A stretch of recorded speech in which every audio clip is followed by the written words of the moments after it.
Esta série de sermões é parte de um período especial na Redeemer, que nós chamamos de Erguer. Durante esse período, esperamos estimular o movimento do Evangelho para o bem de toda a cidade de Nova York. Nossa visão é ver o corpo de Cristo na cidade triplicar na próxima década. Para isso, cada sermão nessa série irá focar em um dos valores, com base no Evangelho da Redeemer. Se você quiser ir mais fundo na palavra, ela foi pregada com base nos devocionais diários Erguer criados por nós, disponíveis em Redeemer.com Risedale.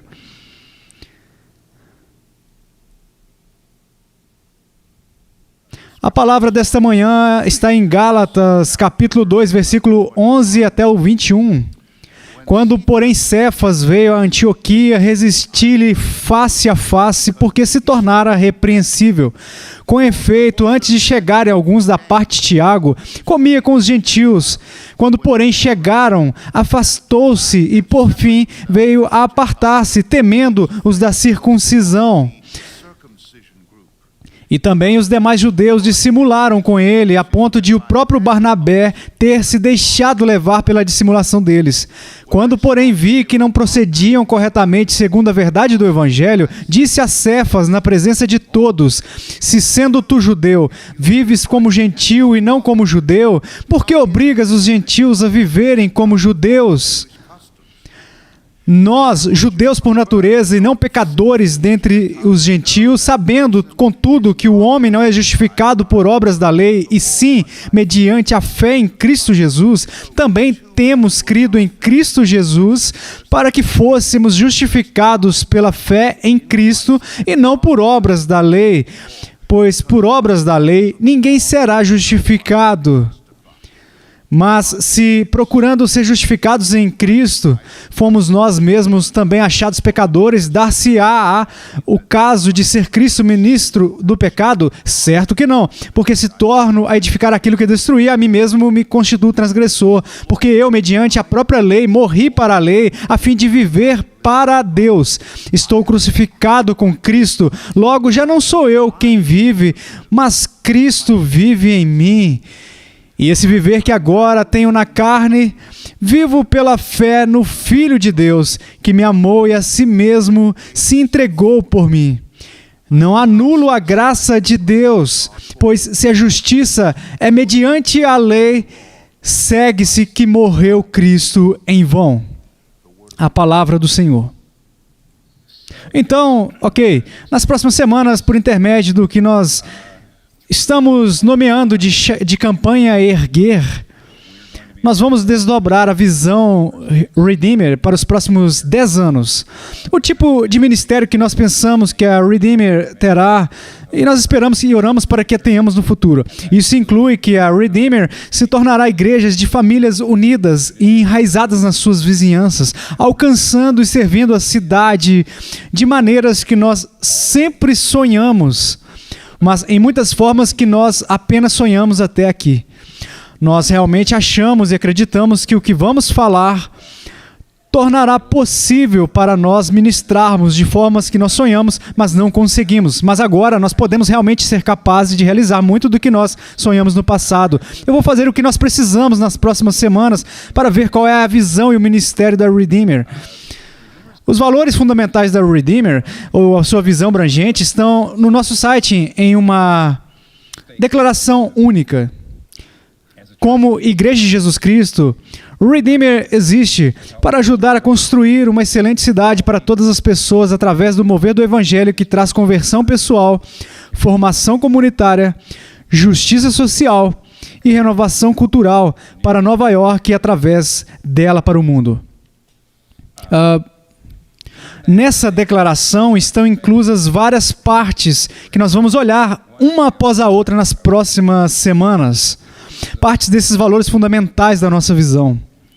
E se você vem aqui há mais tempo, algumas coisas vão lhe parecer muito familiares. Então o que eu peço para você fazer é relembrar, estimar e se reapropriar delas.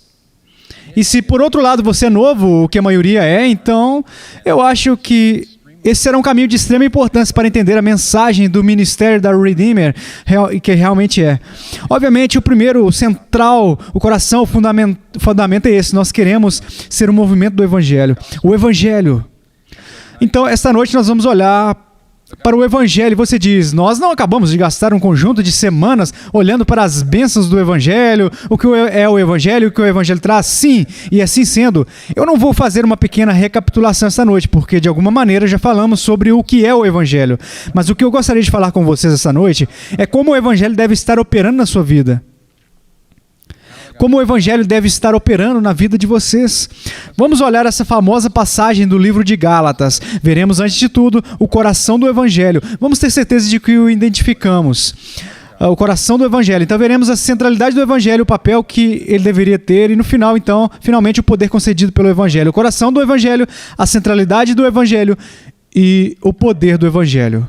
Agora, o coração do Evangelho está em certo sentido nos versículos 15 e 16, onde Paulo diz, uma pessoa não é justificada pela prática da lei, mas pela fé em Jesus Cristo.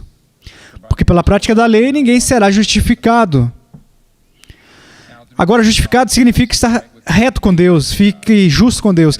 Seguindo, você vê que o que Paulo está falando é muito contraintuitivo, muito diferente do que o senso religioso comum é. Porque o senso religioso comum é, se você quer ficar certo com Deus, você precisa obedecer à lei divina e precisa estar fazendo as várias observâncias cerimoniais. E se você acreditar, se você obedecer, então você estará salvo e será conectado a Deus, então será justificado. Mas isso não é o que Paulo fala aqui. Ele diz, uma pessoa não é justificada pela prática da lei, mas pela fé em Jesus Cristo. Porque pela prática da lei ninguém será justificado. Agora, nós temos uma ordem aqui, certamente o Evangelho certamente requer que nós obedeçamos a Deus. Comunicado no versículo 17, onde diz, será Cristo então ministro do pecado? Certo que não. Então Paulo certamente vai dizer, eu quero que vocês obedeçam, eu não estou dizendo para vocês não obedecerem a Deus, vocês não podem simplesmente seguir em frente e dizer não. Mas há uma ordem nas coisas, e se você quer entender a ordem das coisas, especialmente enquanto está lendo Gálatas, você percebe que existem duas ordens, a ordem de Paulo do Evangelho e a ordem do que é mencionado como no versículo 12, o grupo da circuncisão. Agora, se você ler o livro todo de Gálatas, você vai achar o grupo da circuncisão. Não é o que você pensa que é.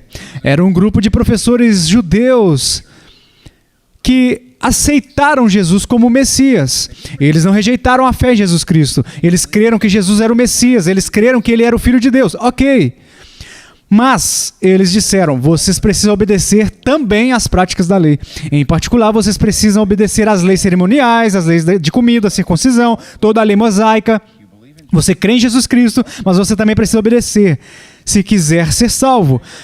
J. Gresham Machen, que escreveu um comentário sobre Gálatas, e foi também professor do Novo Testamento há muitos anos atrás, ele resumiu o livro de Gálatas assim: o ponto central em questão entre Paulo e esses mestres diz respeito a uma ordem de 3 passos. O mestre falou: 1, creia em Jesus Cristo. 2, guarde a lei de Deus o melhor que puder.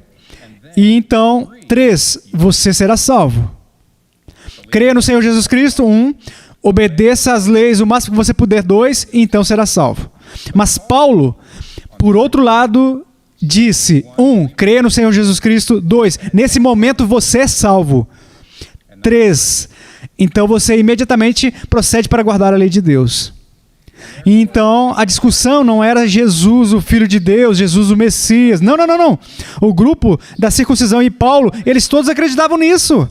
Eles todos acreditavam em Jesus, mas aqui estava a diferença. No senso religioso comum, você obedece para ser salvo. Mas o Evangelho diz, você é salvo, então você obedece. Você, na sua mente, diz, se eu obedecer, vou ser aceito por Deus? Ou você diz, porque sou totalmente aceito por Deus em Jesus Cristo e amado, então eu vou obedecer?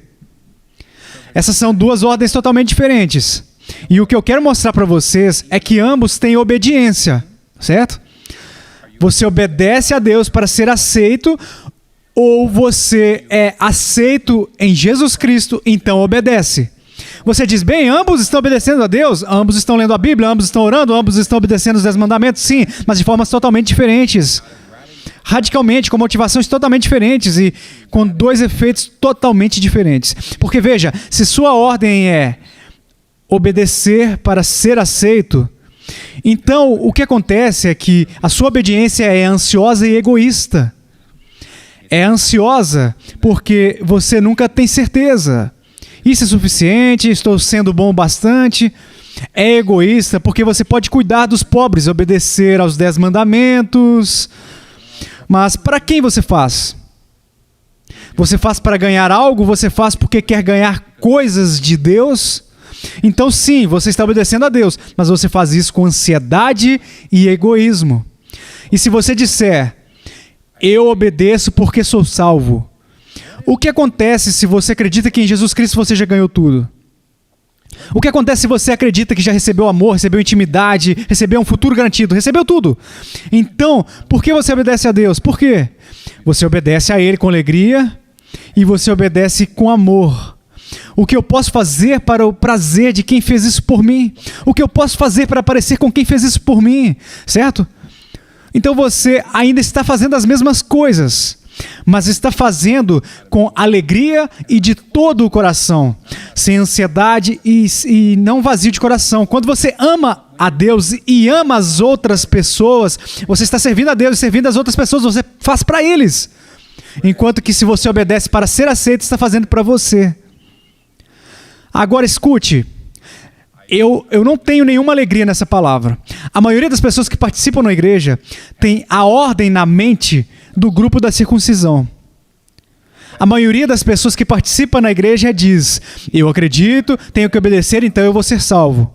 E eles não sabem nada da totalmente diferente estrutura motivacional do coração, que vem quando você obedece de todo o coração, cheio de alegria, com o desejo de agradar e conhecer aquele que te salvou, contra o tipo de obediência que é ansiosa. Você nunca tem certeza se é bom o bastante, é um peso, porque você precisa fazer mesmo que não queira.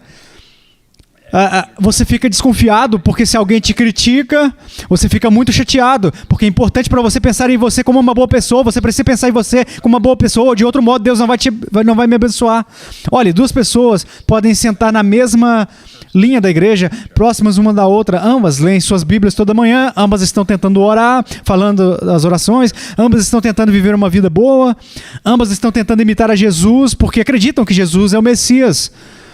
Eles estão fazendo todas essas coisas certas, elas parecem que estão fazendo as coisas certas, mas estão fazendo por razões totalmente diferentes, com motivações totalmente diferentes e com resultados totalmente diferentes em suas vidas. Porque se você obedece para ser aceito, o resultado será autojustificação ou repugnância, mau humor, raiva, sempre lutando por quem está fazendo coisas certas, contra alegria, paz, paciência, amabilidade, bondade. A maioria das pessoas vivem na ordem anterior e não na nova ordem do Evangelho, mesmo que pensem, sim, frequenta a igreja. Para a maioria, o Evangelho é como uma moeda que entrou na máquina, mas que não caiu ainda. Então, o que é o Evangelho? Bem, acabamos de dizer, eu não quero refazer o que nós falamos, você sabe, né, por várias semanas atrás. Quando é dito que você é justificado, isso significa que você é feito justo não por suas obras boas. Você é salvo não por sua obediência. É exatamente o contrário às outras ordens. Não é que você acredita, obedece e é salvo. Você acredita, é salvo, então obedece. E quando você entende isso, você entende o que acontece quando crê. Isso é algo que aqui na Bíblia passa ligeiro, mas é algo que Paulo fala de novo através das suas cartas. Ele diz, eu fui crucificado com Cristo. Versículo 20. O que isso significa? O que significa fui crucificado com Cristo? Outros lugares dizem que fui ressuscitado com Cristo. O que isso significa? Significa que quando você se torna cristão, no momento em que crê, você está unido com Cristo em sua morte e ressurreição. O que isso significa? Bem, primeiro de tudo, significa que, de certo modo, você morreu na cruz. Isso significa que Deus o trata como livre de punição, como se você já tivesse pago pelos seus pecados morrendo. Por outro lado, você ressuscitou com Cristo, o que significa que Deus o honrou como se você tivesse feito todas as grandes coisas que Jesus fez, e você recebe a mesma honra reivindicada. Falamos sobre isso semana passada. Quando você se torna cristão, no momento que crê, seus pecados são postos em Jesus e a justiça dele é posta em você. Ele é tratado como se tivesse feito tudo o que você fez. E ao mesmo tempo, você é tratado como se tivesse feito tudo o que ele fez. Todas as coisas que ele merece, todas as honras que ele merece, toda a glória que ele merece. É como se todas as medalhas fossem presas no seu peito. E agora Deus te honra e te enxerga em Jesus. Eis a questão. Qual ordem você está vivendo? Eu creio e faço um relatório de justiça para tentar viver uma vida boa, então sou salvo? Ou eu creio e faço um relatório de justiça dada a mim e então eu obedeço? Eu creio, eu sou salvo, então obedeço. Martinho Lutero lutou com isso, você entende? Ele era um monge. Significa que era uma pessoa muito religiosa, muito boa, mas tinha uma consciência ruim, porque quanto mais ele estudava a Bíblia, mais ele via o tipo de vida que deveria viver. Ele sabia que não amava a Deus de todo o coração, força e alma. Ele sabia que não amava o seu próximo como ele mesmo. E ele sabia que Deus exigia justiça dele. Ele estava morto. Enquanto era monge, ele também era professor de Bíblia e leitor da Bíblia. E quando chegou na carta aos Romanos, lutou fortemente. Ele lutou nessa carta fortemente, especificamente em Romanos, capítulo 1, versículo 16 e 17. Ali diz, no Evangelho, a justiça de Deus é revelada de fé em fé. No Evangelho, de fé em fé. Ele lutou com isso porque refletiu sobre o significado. No Evangelho estava muito claro que Deus estava exigindo justiça e ele iria nos julgar se não dessemos justiça a ele. Mas isso é o que aconteceu com Lutero. Nas palavras dele, eu tentei entender a carta de Paulo aos Romanos e nada ficou no caminho a não ser uma expressão, a justiça de Deus. Entendi que essa justiça é o meio através da qual Deus pune os injustos. E a minha situação era que não tinha certeza se o meu mérito o agradaria. Vejam, quando Lutero diz no Evangelho a justiça de Deus é revelada, eu pensei que a justiça foi que eu devia a Deus e ele iria me julgar porque eu não o paguei. Noite e dia eu pensava profundamente. E então vi que a justiça no Evangelho é a justiça a qual um Deus gracioso e misericordioso nos dá.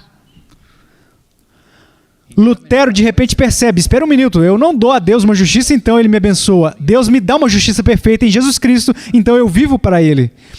Ele diz que no instante que entendeu isso, depois disso, me senti renascido e as portas do paraíso se abriram para mim. Quando descobri a diferença que a lei é uma coisa e o Evangelho é outra coisa, eu avancei. Quando entendi a diferença entre as duas ordens, eu avancei. Agora minha questão a você é, você avançou? Porque devo dizer que em todos os meus anos falando às pessoas sobre isso, é muito raro que alguém cresça entendendo, desde pequeno até adulto, a ordem do Evangelho. A ordem correta do Evangelho. Onde eu tenho um fã e não que eu obedeço, portanto sou aceito por Cristo, portanto obedeço. Não creio, sou salvo e obedeço, mas creio, obedeço e sou salvo. Essa é a ordem que todos nós crescemos e em algum ponto vamos ter que sair. Aconteceu com vocês? Quando aconteceu com vocês? Faz toda a diferença. Uma diferença radical. Então aqui está o coração do Evangelho, mas agora vamos falar sobre a centralidade do Evangelho. Qual é o papel, qual é a sua compreensão uma vez que entendeu a ordem certa?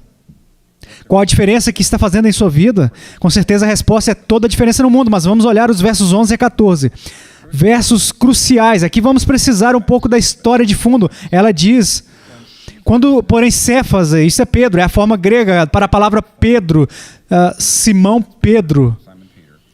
Quando porém Cefas veio a Antioquia, resisti-lhe face a face, porque se tornara irrepreensível. Com efeito, antes de chegarem alguns da parte de Tiago, comi com os gentios. Quando, porém, chegaram, afastou-se e, por fim, veio apartar-se temendo-os da circuncisão.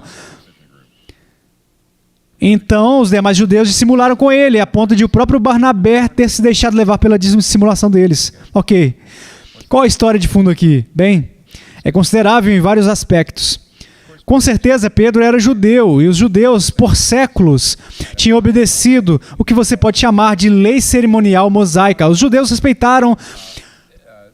Eles respeitaram todos os tipos de leis de comida. Com certeza, muitas e muitas leis de dieta, comida. Mas ali não tinha só leis do que eles podiam ou não comer. Tinham leis do que não poderiam vestir. E tinham leis das coisas que não deveriam tocar. Eles não poderiam entrar em contato com mofo. Se entrasse em contato com um corpo morto, você era considerado cerimonialmente impuro e não poderia ir adorar.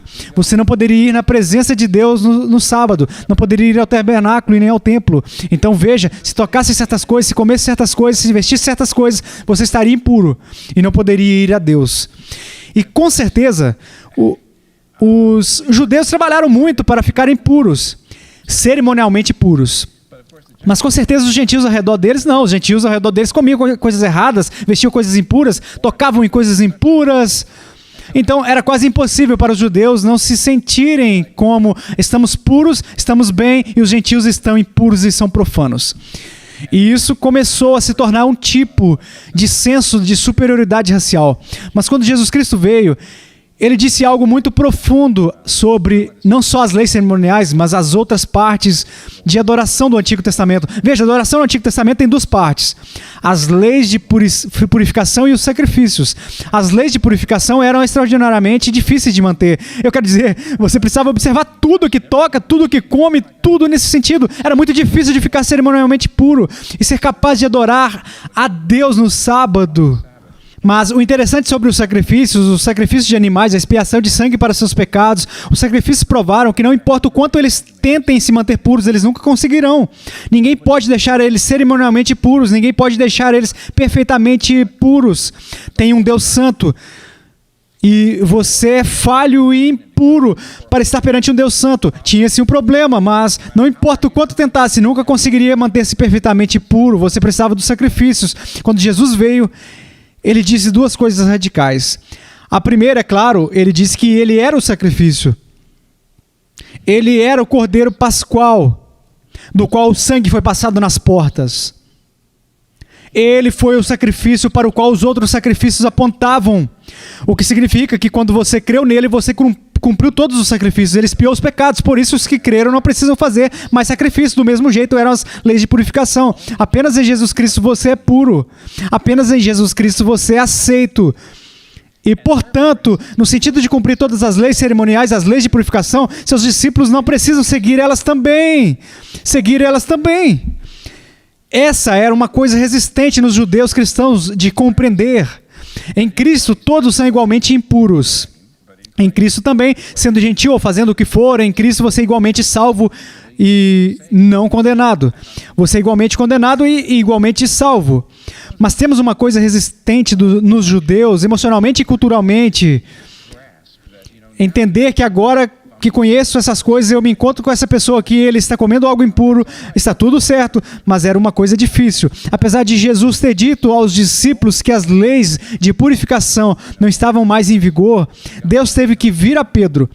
Se você conhece o livro de Atos, Atos 10 e 11, Deus teve de vir a Pedro, dar a ele essa visão vívida, bater na cabeça dele, que agora judeus e gentios são iguais em Cristo. Todos estavam impuros, mas agora todos em Cristo estão purificados. Não há motivo para não estar com os gentios, porque a justificação é por fé e não por obras, não por obedecer à lei.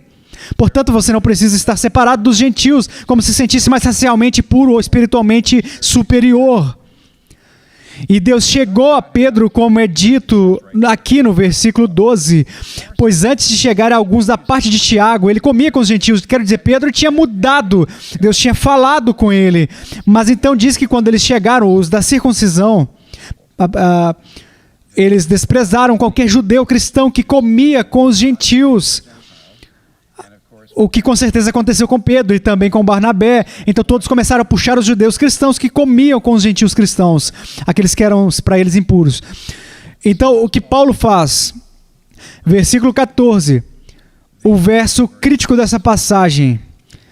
O versículo 14 diz: quando, porém, vi que não procediam corretamente segundo a verdade do Evangelho, disse a Cefas na presença de todos: se sendo tu judeu, vives como gentil e não como judeu, por que obrigas os gentios a viverem como judeus? Nós judeus por natureza e não pecadores dentre os gentios, sabendo, contudo, que o homem não é justificado por obras da lei, e sim mediante a fé em Cristo Jesus. Você conhece o Evangelho. Você sabe de todas as coisas cerimoniais que foram abolidas. Você sabe que judeus e gentios são igualmente pecadores e em Cristo igualmente puros. Você sabe que não é salvo vivendo uma vida cerimonialmente pura, mas somente através da fé em Jesus Cristo. Como você pode manter essa ideia de raça superior? Então ele fala: você não está andando de acordo com a verdade do Evangelho. Quando Paulo fala isso, é impressionante. Porque existem muitos lugares na Bíblia que dizem que o racismo é errado. Paulo poderia ter ido por aí. Paulo não diz a Pedro: Pedro, você está quebrando a regra de não ser racista. Ele poderia ter feito isso. Ele não diz: Pedro, pare de ser racista. Com certeza ele quer que Pedro pare com o seu racismo. Em vez disso ele diz: você não está andando alinhado na verdade do Evangelho. Eu quero que você saiba as implicações do que Paulo faz aqui. Tem duas implicações maiores aqui que foram uma mudança de paradigma, e eu espero que seja uma mudança de paradigma para vocês. Elas provam a incrível largura e a incrível profundidade do Evangelho. Primeiro, a incrível largura. O que quero dizer com a largura? Bem, a primeira coisa é que ele diz: você não está andando alinhado na verdade do Evangelho. Muitas pessoas pensam que o Evangelho é basicamente coisa de criança. O Evangelho, você diz. Essas são doutrinas elementares do cristianismo. Sim, Jesus morreu pelos seus pecados e você precisa crer nele. Ok, eu entendi isso. Então, para quem é o Evangelho? O Evangelho é para os não cristãos que querem se tornar cristãos. Claro, o Evangelho pode ser para novos cristãos que não sabem o básico, mas não para nós, cristãos maduros. Nós sabemos o básico. Convenhamos, Jesus morreu pelos seus pecados, creia nele, certo? Eu entendi. Vamos para outra coisa. Vamos a encontrá-lo mais... Olha, mostre-me mais como eu devo viver minha vida. Vamos para uma teologia profunda, vamos para um ensinamento profundo. Não vamos voltar ao Evangelho. Vamos para algo, veja, vamos para algo mais avançado, ok? Olha aqui, é Paulo falando para Pedro. Pedro era um apóstolo. Isso é bem avançado. Eu penso que ninguém nessa sala jamais chegará nessa categoria. Eu sei que não, eu não. Ninguém aqui jamais passará Pedro. E ainda assim Paulo traz de volta para o Evangelho. Aqui o que ele diz: Pedro, há implicações do Evangelho para todas as áreas da vida. E você não está pensando nas implicações do Evangelho para com a sua atitude com os de outras raças. Uau! Isso significa que o Evangelho não é somente coisa de bebês. Não é somente algo que você aprende e vai para outra coisa. De fato, para ser cristão, para ser moldado à semelhança de Cristo, é simplesmente esticar as implicações do Evangelho para cada área de sua vida. Pode-se dizer que o Evangelho envia linhas. Você não está caminhando alinhado. As implicações do Evangelho... Paulo está dizendo: Pedro, você não pensou nas implicações do Evangelho para com as pessoas de outras raças. Mas deixa eu acrescentar algumas questões. Sua atitude com relação à obra, sua carreira está alinhada com o Evangelho? Você tem pensado sobre as implicações do Evangelho em conduzir a sua carreira? Nosso centro de fé e trabalho pode ajudar com isso. Mas sua maneira de gastar dinheiro está alinhada com o Evangelho? Suas relações familiares estão alinhadas com o Evangelho? Sua sexualidade está alinhada com o Evangelho? Sua atitude com o pobre e necessitado está alinhada com o Evangelho? Temos esperança de Nova York nos ajudar nisso. E o seu passado? Como você trata o seu passado? Como você considera seu passado? Como você pensa sobre o seu passado? O jeito como você trata o seu passado está alinhado com o Evangelho? Temos um centro de aconselhamento para ajudá-lo com isso. Este é um ano de eleições aqui. A sua maneira de pensar sobre as pessoas da esfera política a partir de você, isso está alinhado com o Evangelho? Veja, o Evangelho não é um ABC, não são passos de bebê, não são primeiros passos. O Evangelho envia linhas, é infinitamente amplo. É como uma cosmovisão. São crenças de uma cosmovisão e não só crenças. Crenças através das quais você vê todas as coisas. O Evangelho envia linhas e implicações para todas as áreas da sua vida. E para se tornar um cristão, viver como um cristão para o resto da vida, é preciso pensar nas implicações do Evangelho. Tenha certeza de que cada parte da sua vida está alinhada com o Evangelho. Em segundo lugar, o Evangelho não é apenas infinitamente largo, mas também infinitamente profundo. Porque quando Paulo fala a Pedro, ele não fala, pare de ser racista. Não vê que a Bíblia diz que é errado? Com certeza ele poderia ter ido por aí para o que a Bíblia diz que é errado. E com certeza ele queria que parasse de ser racista, mas ele não faz desse jeito. Ele não faz dessa maneira. Ele diz, você pensou nas implicações do Evangelho? Em outras palavras, ele está dizendo, Pedro, a razão pela qual você está tendo essa atitude não é que você não sabe o que Deus quer. Deus deu a ele uma visão. Ele conhece a vontade de Deus. É porque o Evangelho não penetrou nas profundezas do seu coração. O que quero dizer com isso? No ano passado, em algum momento, um homem escreveu um artigo no New York Times. E o título no New York Times era A Caçada Contínua por Valor Pessoal. A caçada contínua por valor pessoal. A frase tema era: nossa fome comum compartilhada é por valor. Nós desesperadamente queremos ser importantes e sentir um senso de valor. Nós temos uma necessidade desesperada em sentir que importamos, em sentir que temos valor, uma necessidade de termos valor. Por que temos uma necessidade desesperada? Porque temos uma caçada perpétua por termos valor.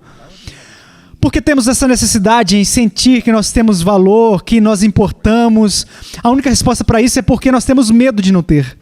Nós não estaríamos caçando desesperadamente a menos que tenhamos medo de não ter.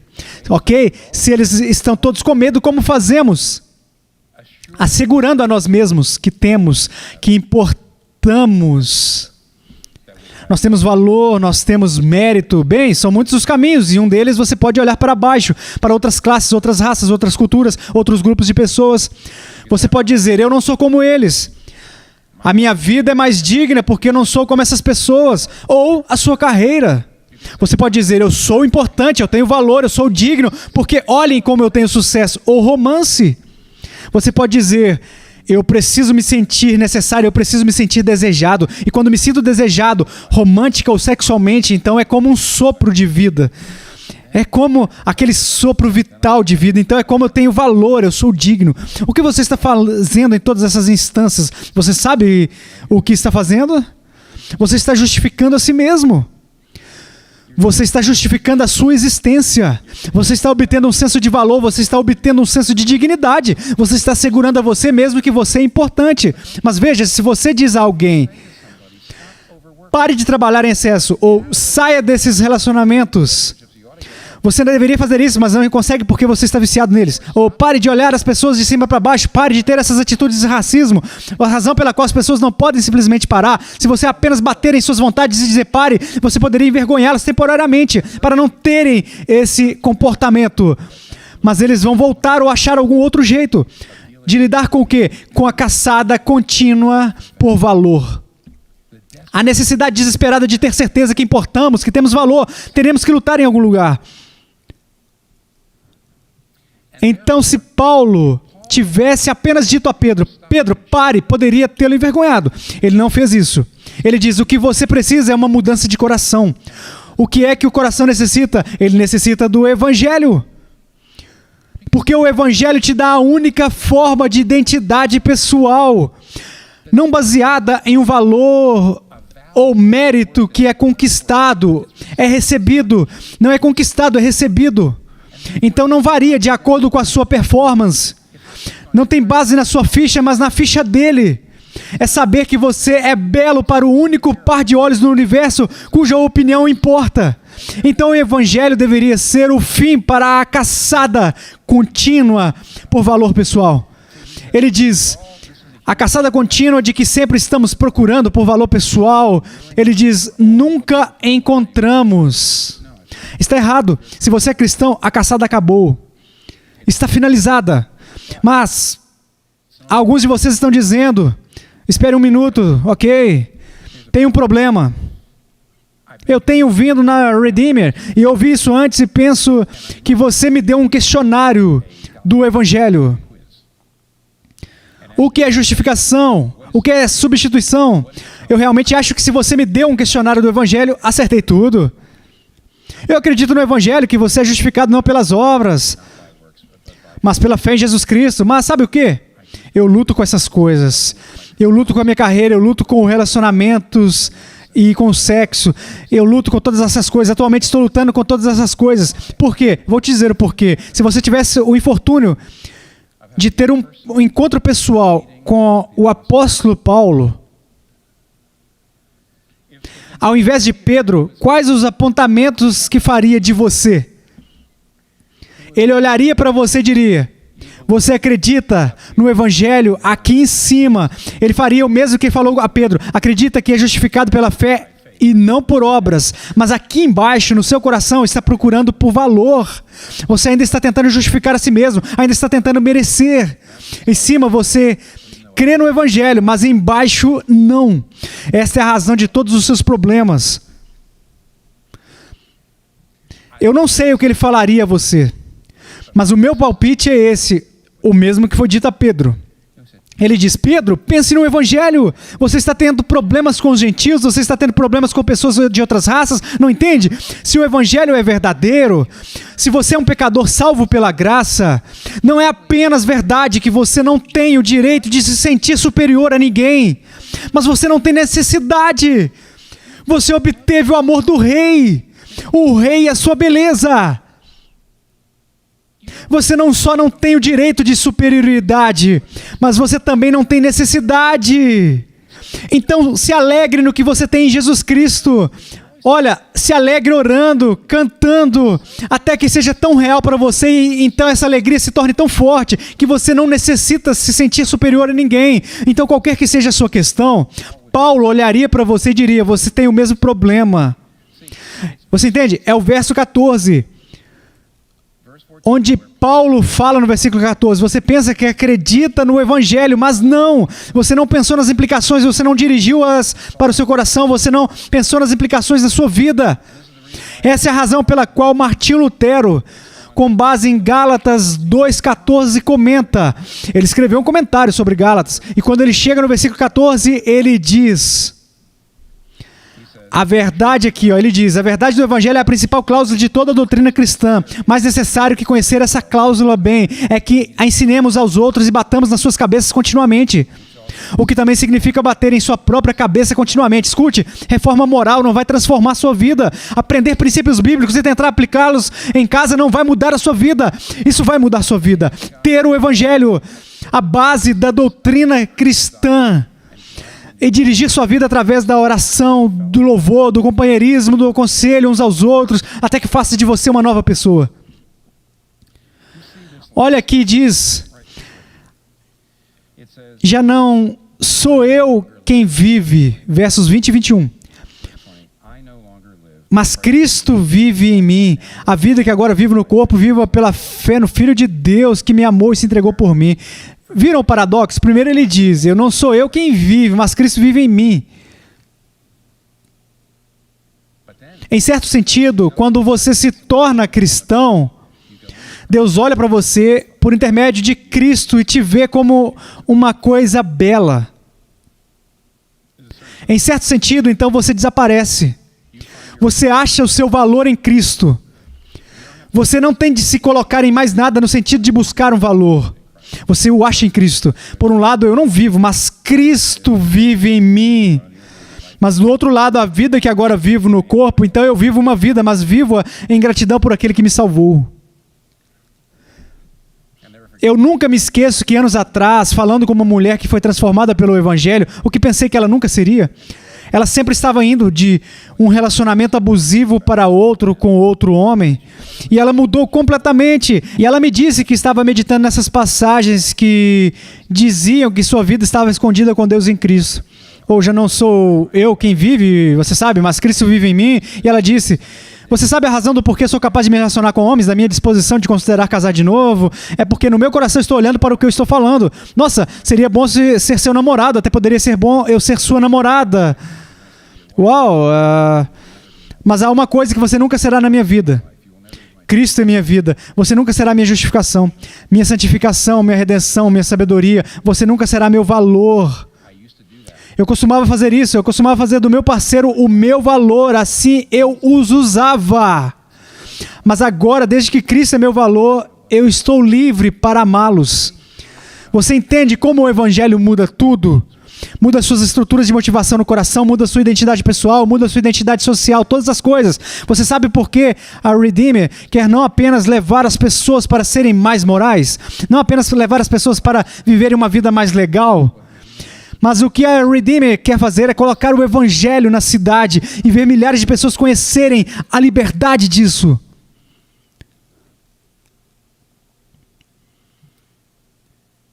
Charles Wesley, quando ele foi transformado pelo Evangelho, escreveu: enquanto o meu espírito aprisionado deita rapidamente ligado no pecado e na noite da natureza, seu olho difundiu um raio acelerando. Eu acordei, a masmorra flamejou com luz, minhas correntes caíram, meu coração estava livre, eu me levantei, saí e te segui. Essa é a música de fundo dos que foram da velha ordem para a nova ordem e tiveram suas vidas completamente mudadas. Essa pode ser a música de fundo da sua vida também. Você pode ser uma nova pessoa. Vamos orar. Pai, nós agradecemos ao Senhor que nos concedeu o seu Evangelho. Pedimos que o Senhor nos encontre para sermos pessoas que não simplesmente pegam o Evangelho para todas as áreas da vida, mas que pegam o Evangelho para as profundezas do coração. Só então nós podemos ter nossas relações com outras raças transformadas, nossa relação com o trabalho transformada, nossa relação com o dinheiro transformada, nossa relação com nós mesmos transformada. Senhor, nós queremos o poder de transformação do Evangelho para fora de nós. Não apenas nós, mas de nossos amigos, vizinhos, colegas. Faça de nós uma igreja que saiba levar essa mensagem adiante. Nós oramos primeiramente que possamos pregar o Evangelho para nós mesmos e bata na nossa cabeça antes que o ofereçamos ao mundo. Então poderemos fazer isso sem nenhum rancor, sem nenhuma severidade. Então poderemos oferecer o Evangelho que está alinhado com o Evangelho. Que se faça isso pelo o amor de Cristo no seu nome. Amém.